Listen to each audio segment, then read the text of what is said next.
Assalamualaikum warahmatullahi wabarakatuh. Perkenalkan, nama saya Hanifah Kamila Asya Mustafia, NIM 25 dari kelas HES-A. Soal nomor 1.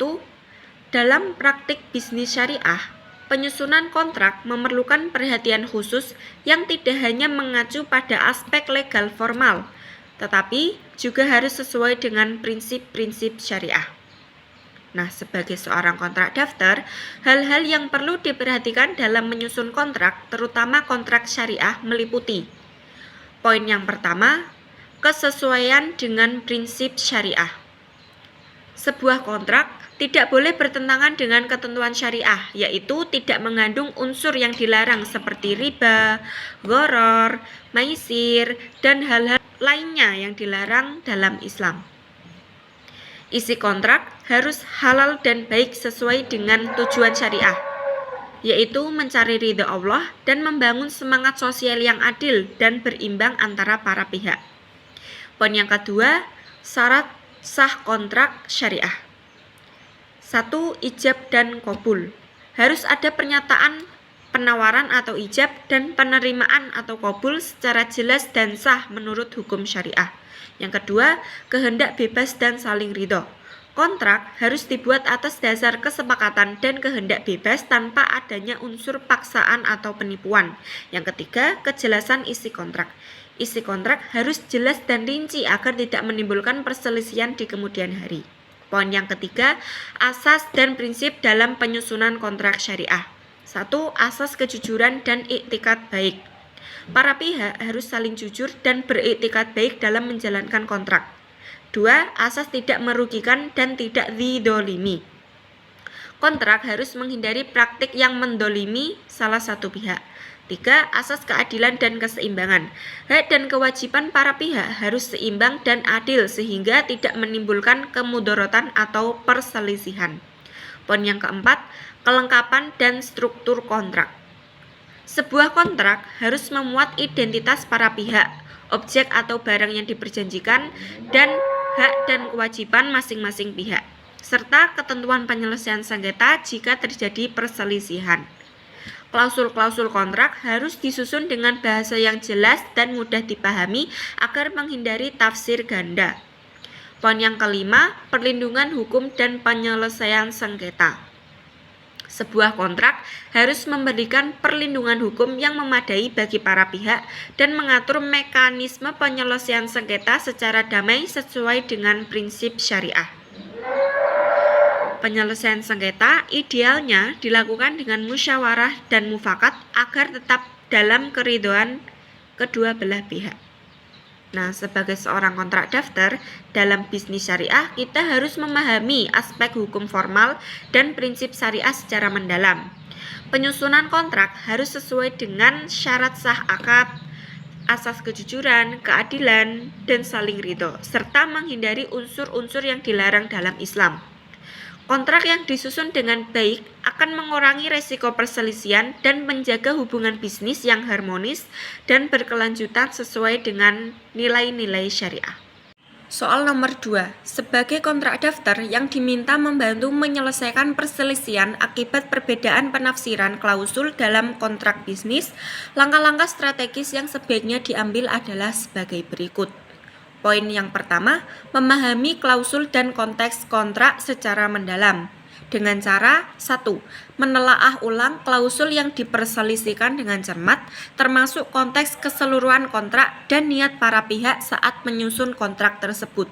Yang kedua, pahami hak dan kewajiban masing-masing pihak yang tercermin dalam klausul tersebut. Yang ketiga, pertimbangkan aspek sosial, ekonomi, dan kondisi lain yang mempengaruhi penafsiran klausul. Poin yang kedua, mengkomunikasikan dengan para pihak secara terbuka. Fasilitasi komunikasi terbuka dan jujur antara para pihak untuk menyampaikan pandangan dan kekhawatiran masing-masing. Lalu, dorong dialog yang konstruktif untuk mencari titik temu dan mengurangi ketegangan antara kedua belah pihak. Poin yang ketiga, menggunakan mekanisme penyelesaian sengketa yang telah disepakati. Jika kontrak sudah mencantumkan klausul penyelesaian sengketa seperti mediasi, arbitrase, atau litigasi, arahkan para pihak untuk mengikuti mekanisme tersebut. Jika belum ada, sarankan penggunaan mediasi independen sebagai langkah awal penyelesaian sengketa yang efisien dan mengurangi potensi konflik lebih lanjut. Poin yang keempat, menafsirkan klausul berdasarkan prinsip hukum yang berlaku. Gunakan prinsip penafsiran kontrak menurut hukum perdata seperti pada pasal 1342 sampai 1351 KUH Perdata yang menegaskan bahwa kata-kata yang jelas harus diartikan sesuai makna yang umum dan tidak boleh menimbulkan interpretasi yang berbeda-beda. Jika terdapat ambiguitas, perhatikan niat para pihak dan keseluruhan isi kontrak untuk menentukan interpretasi yang paling sesuai dan adil. Poin yang kelima, menyusun usulan revisi atau adendum kontrak jika diperlukan. Nah, jika perselisihan sulit diselesaikan dengan penafsiran dan mediasi, sarankan revisi kontrak atau adendum untuk memperjelas klausul yang telah diperselisihkan. Proses revisi harus melibatkan kedua belah pihak secara transparan dan disepakati bersama agar mencegah konflik. Poin yang keenam, memberikan edukasi dan pembelajaran. Setelah penyelesaian, lakukan evaluasi penyebab perselisihan dan berikan masukan untuk penyusunan kontrak yang lebih jelas dan efektif di masa depan. Berikan pelatihan atau panduan kepada pihak terkait agar memahami isi kontrak dengan baik dan mengelola harapan secara realistis. Nah, dengan cara-cara tersebut, kita sebagai kontrak daftar dapat membantu meredakan ketegangan, memfasilitasi penyelesaian sengketa secara efektif, dan meningkatkan kejelasan serta kepastian hukum dalam pelaksanaan kontrak bisnis tersebut.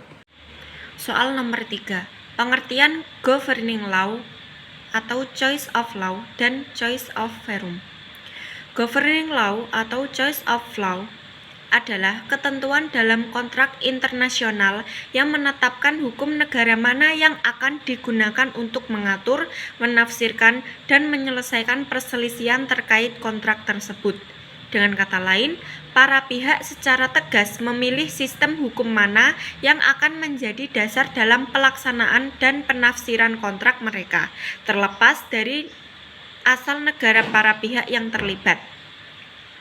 Sedangkan choice of forum adalah ketentuan yang menetapkan lembaga peradilan atau forum mana, misalnya pengadilan negara tertentu atau lembaga arbitrase internasional yang akan berwenang menyelesaikan sengketa yang timbul dari kontrak tersebut.